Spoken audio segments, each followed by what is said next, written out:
Hello. So बच्चों, how are you? Fine? Everything fine? Good. So class start करने से पहले हम आप सभी का वेलकम करते हैं जो फर्स्ट टाइम आए हैं हमारे चैनल पे, Gupta sir Madhav YouTube channel, और उसका वेलकम करते हैं और रिक्वेस्ट करते हैं सब्सक्राइब करें। और जो पहले से हमारे साथ बने हुए हैं उसको हम बहुत बहुत धन्यवाद करते हैं। इसी तरह पैसेंस के साथ बने रहें।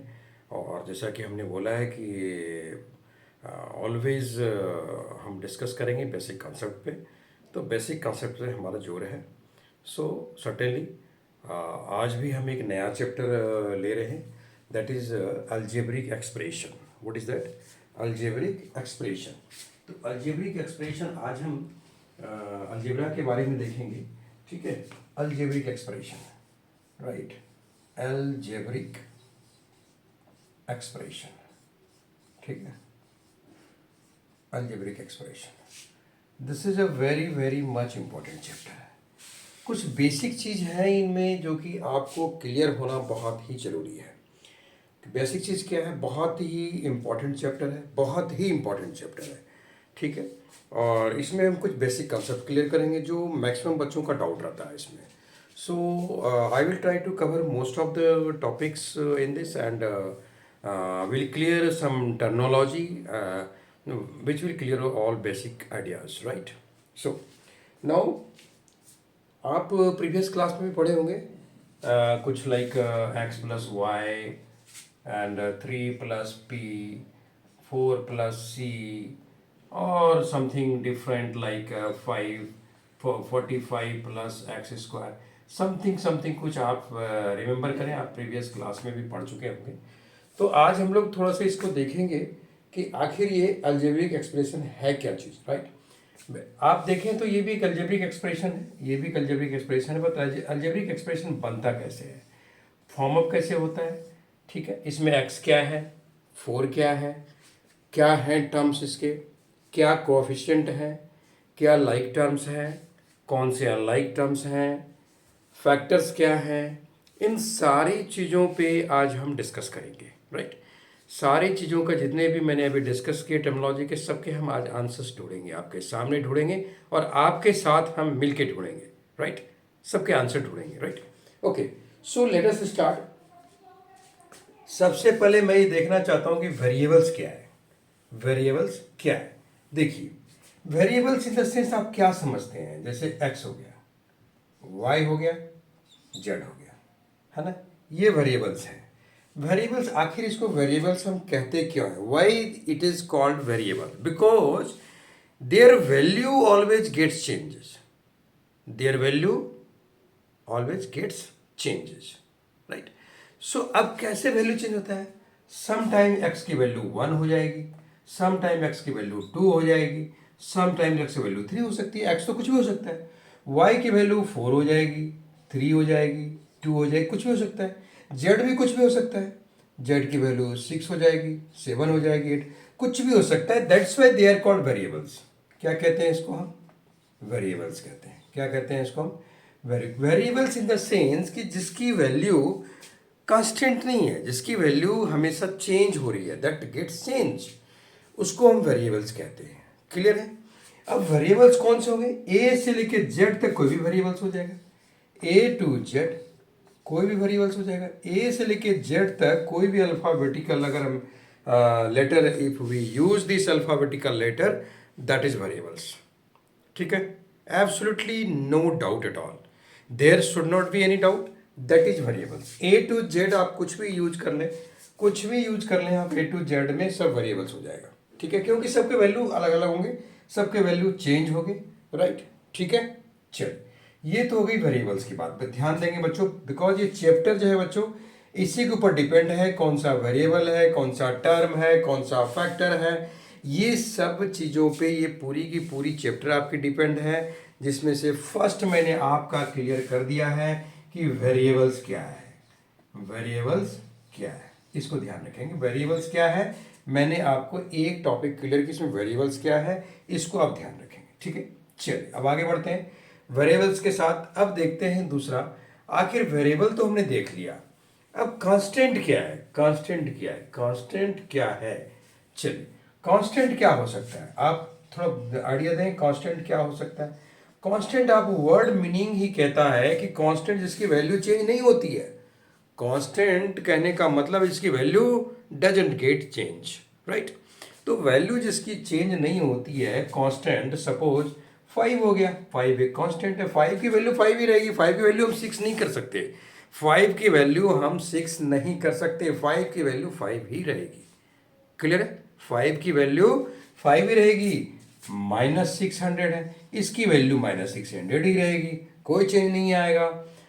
अब आप देखिए, सपोज 35 है, इक्वेशन में +35 है, तो इसकी वैल्यू यही रहेगी। कहने का मतलब ये है, हम कहना इस एग्जाम्पल के साथ आपको हम ये कहना चाह रहे हैं कि इसकी वैल्यू कभी चेंज नहीं होगी, क्योंकि ये कांस्टेंट है, ये अपने आप में ही वैल्यू है ना। ये कह रहा है कि मेरा वैल्यू 35 है, तो 35 ही रहेगा हमेशा। क्लियर है ना? वो 35 ही है, तो this is constant, this is constant, this is constant, like constant है। समझ में आएगी बात? सपोज एक कुछ अलजेब्रिक एक्सप्रेशन पे आप ध्यान दें कि मान के चलिए कि आप x प्लस 5 है, x प्लस क्या है 5 है, तो x जो है यहाँ वेरिएबल्स हो गया। क्या हो गया जेंटलमैन? वेरिएबल्स हो गया। x क्या हो गया? वेरिएबल हो गया। और 5 क्या हो गया जेंटलमैन? कांस्टेंट हो गया। बस सिंपल सी चीज, ये आप ध्यान रखेंगे कि एक वेरिएबल हो गया, दूसरा कांस्टेंट हो गया। कांस्टेंट की वैल्यू चेंज नहीं होगी, यहाँ x की वैल्यू कुछ भी हो सकती है, तो वेरिएबल्स हो गया, और ये 5 जो हो गया कांस्टेंट हो गया। क्लियर है? क्लियर है? Is there any doubt? Is there any doubt? Is there any doubt? No doubt, no doubt gentleman, no doubt. ठीक है, क्लियर है? हम आगे बढ़े, हम आगे बढ़े अब। ठीक है, तो अब हम आगे बढ़ते हैं। अब हम देखेंगे कि आखिर ये टर्म्स क्या है। नाउ विल सी कि व्हाट इज द टर्म्स। ये तो मैंने वेरिएबल देख लिया, सेकंड पे मैंने कांस्टेंट देख लिया। क्या देख लिया? कांस्टेंट देख लिया। ध्यान रखेंगे, वेरिएबल और कांस्टेंट हमने देख लिया है। क्लियर है? अब हम क्या देखना चाहेंगे? अब हम देखना चाहेंगे टर्म्स। क्या देखना चाहेंगे? हम टर्म्स देखना चाहेंगे।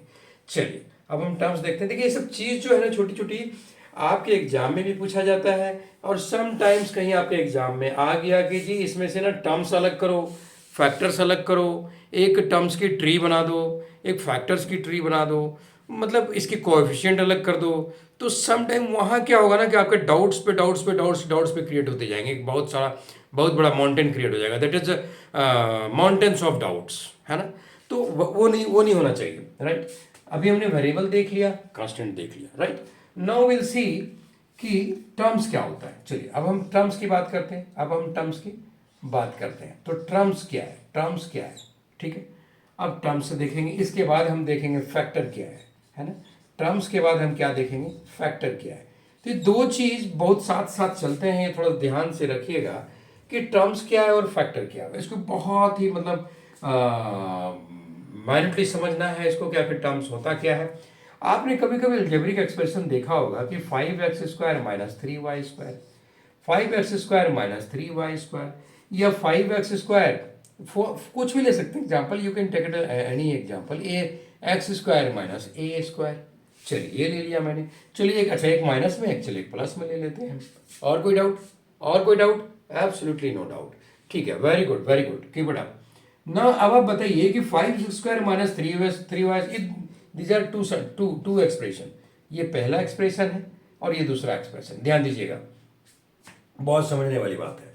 तो इसमें जो टर्म्स हैं आप देख रहे हैं कि दो हैं, ये अलग है और ये अलग है। तो ये दो टर्म्स हो गए। क्या हो गए? क्या हो गए जेंटलमैन? जेंटलमैन क्या हो गए? ये टर्म्स हो गए। क्या हो गए? ये टर्म्स हो गए। ये दोनों टर्म्स हो गए 5x² और -3y²। ये ध्यान देने वाली बात है, ये ध्यान देने वाली बात है कि आप 5x² ले लिया आपने, लेकिन if you are going to write only 3y², it is wrong, it is wrong. If you write -3y², it is correct. So please, it is requested, don't forget to write sign. Don't forget to write sign. If you forget to write sign, the whole sum will finish, खत्म, गलत हो जाएगा। गलत हो जाएगा। मैं कह रहा हूं, अभी से जोर दे रहा हूं आपको, क्योंकि चैप्टर में बहुत कुछ समझने के लिए है। ये अलजेब्रिक एक्सप्रेशन कोई छोटा मोटा चैप्टर नहीं, बहुत बढ़िया चैप्टर है, बहुत इंटरेस्टिंग चैप्टर है। आपको बहुत मजा आएगा, इसकी गारंटी है, इसकी गारंटी मैं देता हूं।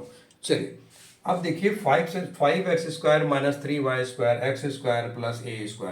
आप देखिए कि 5x² जो है माइनस 3y² है, ये एक एक्सप्रेशन है। इसमें दो टर्म्स हैं, 5x² एक अलग टर्म है और माइनस 3y² टर्म। अब बोलेंगे सर इसका आपने साइन नहीं लिखा। हाँ लिख सकते हैं, क्यों लिख सकते हैं, प्लस साइन दे दीजिए। अगर यहाँ पे कोई भी साइन नहीं है तो we can put a plus sign, we can put a plus sign. यहाँ प्लस साइन है, क्या साइन है, यहाँ प्लस साइन है। It is a plus 5x² minus 3y²। अब आप दोनों टर्म को अगर आप अलग अलग करें, if you write the both terms in different way, so you are going to write like this 5x² comma minus 3y²। these are the two term, these are the two terms, these are the two terms।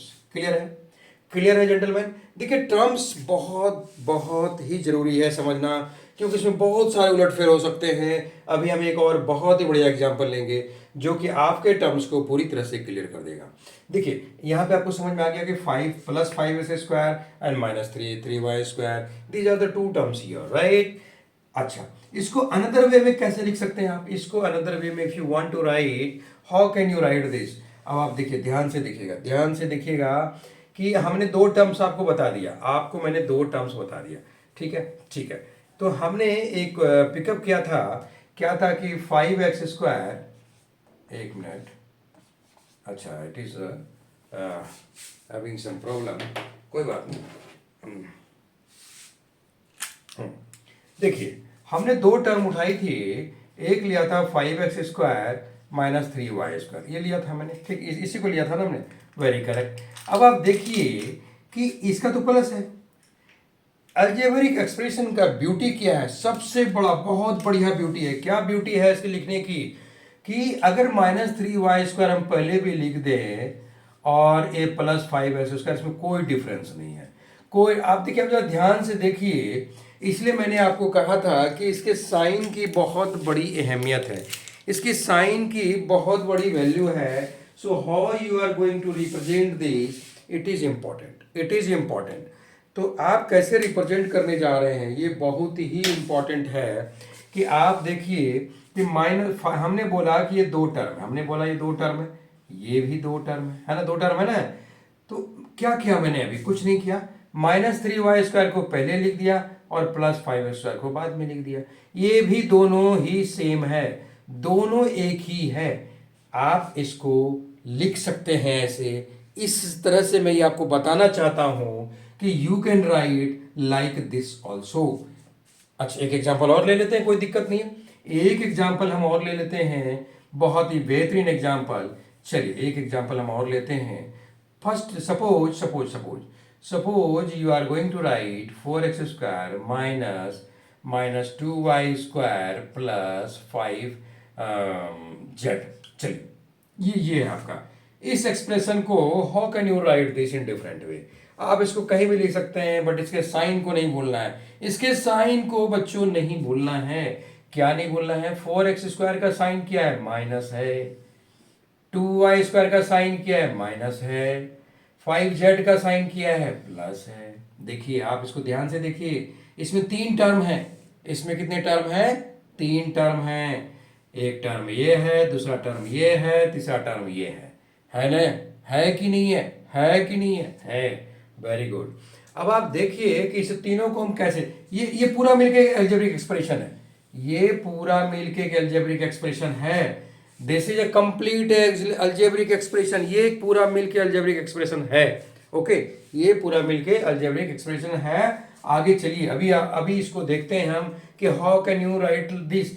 अब देखिए अब कैसे इसको हम लिख सकते हैं। अब अगर आपका दिल करे, अगर आपका दिल कहता है कि यार मैं पहले 2y² को लिखना चाहता हूं, तो लिख लीजिए इसके साइन के साथ, कोई दिक्कत नहीं है, माइनस 2y² लिख लिया आपने, कोई दिक्कत नहीं, कोई टेंशन वाली बात नहीं है, माइनस 2y² लिख लिया आपने। अब आप किसको लिखना चाहते हैं बताइए, आप बताइए, छोड़िए इन सब बातों को, अरे छोड़िए, आप बताइए अब इसमें किसको लिखना चाहते हैं, 5z को ले लें या 4x को ले लें। चलिए 5z को, आप कह रहे हैं 5z, मैंने 5z को ले लिया, उसके साइन को मैंने कहीं नहीं भूल रहा हूं, मैं उसके साइन को कहीं नहीं भूल रहा। ये ध्यान दीजिएगा कि आप उसके साइन को इग्नोर नहीं कर सकते। Sign has got their own importance. Without sign gentleman, without sign सब पूरा का पूरा सम आपका गलत, पूरा का पूरा सम आपका गलत है विदाउट साइन। चलिए आगे चलते हैं। अब क्या हो गया, 5z को लिख लिया आपने, अब बचा कौन, -4x², तो -4x²। क्या इस दोनों एक्सप्रेशन में कोई डिफरेंस है? Are you getting any difference in this expression? Absolutely very correct बच्चों, there is no difference in this expression. कोई डिफरेंस नहीं, जस्ट प्लेसिंग चेंज है। अब देखिए क्या डिफरेंस नहीं है, 5z का साइन क्या है, प्लस है, मैंने लिख दिया है 5z का साइन प्लस है। 4x का साइन क्या है, माइनस है, मैंने लिख दिया है -4x² है। -2y², 2y² का साइन क्या है, माइनस, मैंने लिख दिया है -2y²। क्या चेंज है? कोई चेंज है? कोई चेंज नहीं है, कोई चेंज नहीं है, absolutely there is no change. चलिए अब आपको समझ में आ गया होगा कि इस टर्म्स को हम इधर उधर भी करके लिख सकते हैं, है ना। आपको समझ में आ गया होगा कि इस टर्म को हम रीअरेंज करके भी हम लिख सकते हैं। इस टर्म्स को क्या करके लिख सकते हैं हम? इस टर्म्स को हम रीअरेंज करके भी लिख सकते हैं जेंटलमैन। क्लियर है? टर्म्स क्लियर है? Very good. Now will move towards the factor, will move towards the factor. अब आप देखिए टर्म्स तो मैंने आपका क्लियर कर दिया, मैंने आपका टर्म्स क्लियर कर दिया। अगर फिर भी कोई डाउट हो तो you please put in comment box. आप सर्टेनली कमेंट बॉक्स में लिखें, कमेंट करें या मुझे मेल करें, कोई दिक्कत नहीं है। आप मुझे मेल भी कर सकते हैं, हमारे कमेंट बॉक्स में भी डाल सकते हैं, कोई दिक्कत नहीं है, right. I will be happy to reply. Okay okay, no no no. चलिए अब हम फैक्टर्स को देखते हैं, है ना। बहुत बढ़िया सवाल, बहुत बढ़िया। अब हम फैक्टर की तरफ चलते हैं। टर्म्स मैंने क्लियर कर लिया आपकी। चलिए मैं यहाँ लिखता जा रहा हूँ, मैंने टर्म्स भी क्लियर कर दिया आपका। चलिए अब देखते हैं हम फैक्टर की तरफ। फैक्टर, आखिर फैक्टर है क्या चीज़? फैक्टर क्या चीज़ है? मैंने दो टर्म्स एग्जाम्पल दिया, 4x² -3y²। ये दो टर्म्स थे, है ना। टर्म्स दो थे ना। इसका एक ट्री बना के आपको बहुत ही बढ़िया अच्छे तरीके से मैं चाहता हूँ समझाने के लिए, इसका एक ट्री बना के, ठीक है। आप देखिए कि हम दो ट्री बनाते हैं। 4x² -3y² लिखा है मैंने, एक ट्री को हम इधर ले लेते हैं और दूसरा को हम इधर ले लेते हैं। देखिए कैसे हम फैक्टर को दो टर्म्स को अलग करेंगे। हम यहाँ पे दो टर्म्स को जेंटलमैन, हम यहाँ पे दो टर्म्स को अलग करेंगे। पहला टर्म्स होगा 4x², ये तो पता है आपको, आपने खुद ही किया हुआ है कि 4x² पहला टर्म होगा कि नहीं होगा, होगा कि नहीं होगा। और -3y² यहाँ दूसरा टर्म हो जाएगा जेंटलमैन, है ना। ठीक है, मैंने दोनों को अलग कर दिया, दोनों को अलग कर दिया। यहाँ दोनों साथ में मैंने लिखा था जो कि एक अलजेब्रिक एक्सप्रेशन को रिप्रेजेंट कर रहा था ये। अब मैंने इस दोनों को अलग कर दिया, ठीक है। अब हम देखेंगे कि इसमें फैक्टर क्या क्या है, क्या क्या फैक्टर है। देखिए आपको पता होगा कि x² कहाँ से आया, x इंटू एक्स। आपको पता है कि मल्टीप्लाई में पावर ऐड हो जाता है, इसका पावर 1, इसका power 1, that's why it is x²। समझने की कोशिश कीजिएगा, समझने की, इसी को मैंने ब्रेक किया हुआ है। समझने की कोशिश कीजिएगा कि x इतना कोई नहीं बताएगा, पूरे YouTube चैनल पे आप चेक कर लेंगे, कंप्लीट YouTube चैनल पे चेक कर लेंगे बच्चों। इसलिए रिक्वेस्ट है, अगर आपको क्लास अच्छा लगे दिल से सब्सक्राइब कीजिएगा, लाइक एंड शेयर भी कीजिएगा और घंटी का बटन जरूर दबा दीजिएगा, सो दैट नोटिफिकेशन आपको टाइम पे मिलता रहे। क्लियर है बच्चों? चलिए, और जिसको जरूरत है उसको शेयर भी कीजिए, राइट। चलिए देखिए x का पावर क्या हो गया, x² हो गया, है ना। तो अभी आप देख रहे हैं कि हमने x इंटू x² हो गया, एक पावर इस, one power this, one power this, no it is power 2। Clear है? क्लियर है? Okay, done done, no it is done. तो अब हम इसको कैसे ब्रेक करेंगे, अब हम इसको कैसे ब्रेक करेंगे? देखिए अब ध्यान से देखिएगा, ध्यान से देखिएगा। ये 4 हो गया, ये x हो गया, ये भी x हो गया कि नहीं हो गया? Now it's magic, it's magic. हो गया कि नहीं? तीन टर्म हो गए, 4 अलग हो गया, कांस्टेंट अलग है, इसके ऊपर x², इस सबके पीछे मल्टीपल का साइन है। आप 4x² जो लिखते हैं, ये भी मैं आपको क्लियर कर देता हूं, ये जो लिखा हुआ है ये 4 इंटू x² है बच्चों, इस दोनों के बीच में मल्टीप्लाई का साइन है। और इसको आप कैसे ब्रेक कर सकते हैं, इस x² को, तो x इंटू एक्स ब्रेक कर सकते हैं। देखिए सेम चीज को मैंने यहाँ पे रिप्रेजेंट किया हुआ है, 4 हो गया, x हो गया, x हो गया। Gentleman this is called factor, gentleman this is called factor. यही आपका फैक्टर है, यही आपका फैक्टर है। 4 है, x है और x है, ये आपका फैक्टर हो गया। किसका फैक्टर हो गया? 4x स्क्वायर का फैक्टर हो गया, 4x स्क्वायर का फैक्टर हो गया। क्लियर है जी? क्लियर है जी? फैक्टर आखिर आखिर आप क्लास 6 में फैक्टर बनाए होंगे। फैक्टर जैसे 15 का अगर मैं आपसे फैक्टर पूछूं, आपसे पूछूं कि बच्चों 15 का फैक्टर बताओ, तो आप बोलोगे सर 3 5 जा 15, 5 3 जा 15, 3 और 5 और 15 भी फैक्टर है 15 का, क्योंकि 15 1 जा 15। तो मतलब 15 का अगर मैंने आपसे पूछ लिया कि फैक्टर कौन कौन है, तो आपने बोल दिया 3 है, 5 है और 15 है। बोला कि नहीं आपने? आपने बोला 15 का फैक्टर 3 है, 5 है, 15 है। 15 का फैक्टर है ना। कैसे है? क्योंकि 3 से भी डिवाइड हो रहा है, 5 से भी डिवाइड हो रहा है और 15 से भी डिवाइड हो रहा है। तो ये तीनों फैक्टर हो गया 15 का, ये तीनों। इसी तरह से यहाँ पे 4x स्क्वायर है, इसमें क्या क्या है? 4 है, एक x है, दूसरा भी x है, तो तीनों मिलके फैक्टर हो गया। अब हम ब्रेक करते हैं इसको, इसका फैक्टर देखते हैं कौन कौन होता है। तो जेंटलमैन एक तो -3 इसका फैक्टर हो जाएगा, होगा -3 आ गया। इसके बाद y 2 बार है, अभी हमने x इंटू एक्स किया था, एक्स स्क्वायर हुआ था। यहाँ पे क्या आप y इंटू वाई करेंगे तो y स्क्वायर नहीं हो जाएगा, y इंटू वाई करेंगे तो क्या y स्क्वायर नहीं हो जाएगा? तो y भी तो फैक्टर हो गया उसका। तो एक फैक्टर y हो गया, दूसरा फैक्टर ये y हो गया। हमें हमें लगता है कि बहुत ही क्लियर है, एकदम क्रिस्टल क्लियर कर दिया है हमने। आप थोड़ा सा ध्यान से देखें, थोड़ा सा ध्यान से देखें, हमें लग रहा है कि पूरी तरह से क्लियर है। आप थोड़ा सा ध्यान से देखें और इसको नोट करें, ये बहुत ही इंपॉर्टेंट टॉपिक है, बहुत ही इंपॉर्टेंट टॉपिक है जिस पे मैं डिस्कस कर रहा हूँ। क्लियर है? बहुत ही इंपॉर्टेंट टॉपिक है जिस पे मैंने आपके साथ डिस्कस किया है। क्लियर है? थोड़ा सा ध्यान से देखें। अभी मैं इसको थोड़ा सा एडजस्ट कर देता हूँ, सॉरी थोड़ी सी डिस्टर्बेंस आ गई।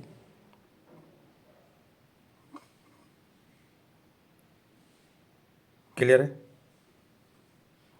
क्लियर है? चलिए नोट कर लीजिए इसको, इसको नोट कर लीजिए, कोई दिक्कत नहीं। थोड़ा सा डिस्टर्बेंस आ गई, इसको नोट कीजिए। क्लियर है यहाँ तक? यहाँ तक क्लियर है? कोई दिक्कत? कोई दिक्कत टॉपिक में? फैक्टर्स मैंने दिखा दिया, टर्म्स दिखा दिया, वेरिएबल्स दिखा दिया, कांस्टेंट दिखा दिया, ठीक है। इसके बाद अब हम देखेंगे टर्म्स और फैक्टर्स मैंने क्लियर कर दिया है, टर्म्स और फैक्टर्स मैंने क्लियर कर दिया है। अब हम इसको डिलीट करेंगे, राइट, मिटाएंगे इसको, ठीक है। अब हम देखते हैं नेक्स्ट टॉपिक क्या कवर करने वाले हैं। अब हम देखेंगे कोएफिशिएंट की तरफ। हम क्या देखेंगे? कोएफिशिएंट की तरफ देखेंगे कि आखिर अब कोएफिशिएंट क्या है, कोएफिशिएंट क्या है। थोड़ी सी बीच में बोर्ड हट गई थी, चलिए हाँ ध्यान से देखिए, ध्यान से देखिए, अभी आपको समझ में आ रहा है। हाँ हाँ, यहाँ पे जो है ना ये वाई स्क्वायर है, ये हमने ब्रेक किया हुआ है वाई इंटू वाई। इसको हमने ऐसे ब्रेक किया हुआ है जैसे हमने यहाँ पे x into x x square लिखा, उसी तरह यहाँ पे हमने लिखा हुआ है वाई इंटू वाई, तो ये वाई स्क्वायर हो गया, ठीक है। ये वाई इंटू वाई हो गया, वाई स्क्वायर हो गया। क्लियर है यहाँ तक? ठीक है, अब इसको कंप्लीट कर रहे हैं। तो बच्चों अभी हमने देख लिया, टर्म्स देख लिया, फैक्टर्स देख लिया, टर्म्स देख लिया, फैक्टर्स देख लिया। इसके बाद हम देखेंगे कोएफिशिएंट। कोएफिशिएंट क्या होता है, कोएफिशिएंट क्या होता है उसको समझना जरूरी है। तो मैंने यहाँ पे टर्म्स देखा, हाँ टर्म्स देख लिया, और फोर्थ नंबर पे मैंने देख लिया क्या था, फैक्टर। तो ये चीज़ हमने देख ली, हाँ ठीक है। अब फिफ्थ नंबर में हम देखने जा रहे हैं कोएफिशिएंट। हम कोएफिशिएंट कैसे निकालें? आज हमने सोचा है कि केवल आपकी टर्मिनोलॉजी हम क्लियर करेंगे, केवल टर्मिनोलॉजी क्लियर करेंगे। टर्मिनोलॉजी क्लियर करने के बाद फिर हम आगे चैप्टर में मूव करेंगे। तो हमारा मानना है कि पहले बेसिक क्लियर होना चाहिए, बेसिक बहुत ज़रूरी है। अगर बेसिक क्लियर नहीं है तो फिर दिक्कतें आ जाएगी, इसलिए बेसिक क्लियर होना बहुत ज़रूरी है। तो अभी हम आगे बढ़ रहे हैं कोएफिशिएंट की तरफ। कोएफिशिएंट क्या है? कोएफिशिएंट क्या है? सपोज ये 3x स्क्वायर है, मेरे से कह रहा है कि x का कोएफिशिएंट क्या है। कोएफिशिएंट इसका मल्टीपल देखना है, मतलब कि ये x स्क्वायर के साथ कौन सा मल्टीपल है, कौन है, 3 है। Can you write 3 into x square? The result is same 3x square.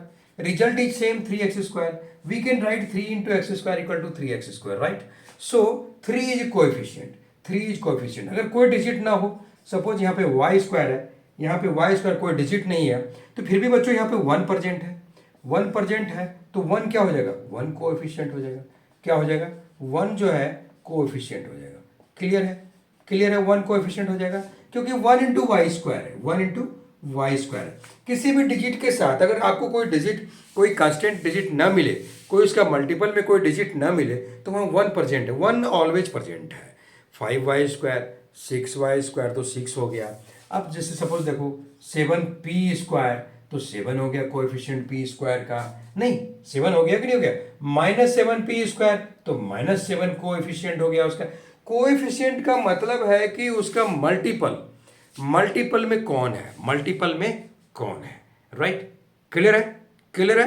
Okay, ठीक है. तो हमने अभी कोएफिशिएंट भी देख लिया. तो टोटल 5 टर्मिनोलॉजी हमने क्लियर कर लिया. टोटल 5 टर्मिनोलॉजी हमने क्लियर कर लिया इस अलजेब्रिक एक्सप्रेशन के साथ. अलजेब्रिक एक्सप्रेशन के साथ हम 5 टर्मिनोलॉजी क्लियर कर लिए हैं. ठीक है. अब हम थोड़ा देखेंगे कि कितने कितने इसके टर्म हैं, और आगे हम देखेंगे इसका कि कितने तरह का ये अलजेब्रिक एक्सप्रेशन होता है. लाइक मोनोमियल है, बाइनोमियल है, ट्राइनोमियल है, पॉलिनोमियल है. मोनोमियल है, बाइनोमियल है, ट्राइनोमियल है, पॉलिनोमियल है. इसको हम नेक्स्ट क्लास में डिस्कस करेंगे. राइट? इसको हम will discuss in the next class. So today we have discussed all 5 topics, that is variables, right? Variables, constant, terms, factors, coefficient. ठीक है. इतना चीज आप अपने दिमाग में रखें. हमने क्या क्या बताया है, वीडियो को पॉज करके भी देखें, दोबारा देखें, 3 बार देखें, 4 बार देखें, कोई दिक्कत नहीं है. लेकिन जब तब तक देखें जब तक आपको समझ में आ जाए, तब तक ना छोड़ें किसी भी चीज़ को. हमेशा देखते रहें और इसे अपने पास सेव करके भी रखें. इसको कोई दिक्कत नहीं है. आप देखें ज़रूर इसको 1 बार 2 बार, क्योंकि चैप्टर बहुत ही इंपॉर्टेंट है. आगे जाके चैप्टर में हम यही सब चीज़ों का यूज करने वाले हैं. ठीक है? Okay. So please note it down. इसको नोट कर लें आप. ठीक है. तो अगर आप नेक्स्ट क्लास का नोटिफिकेशन टाइम पे चाह रहे हैं, बेल आइकन जरूर प्रेस करें और सब्सक्राइब करें और लाइक एंड शेयर करें. Thank you, thank you, thank you very much.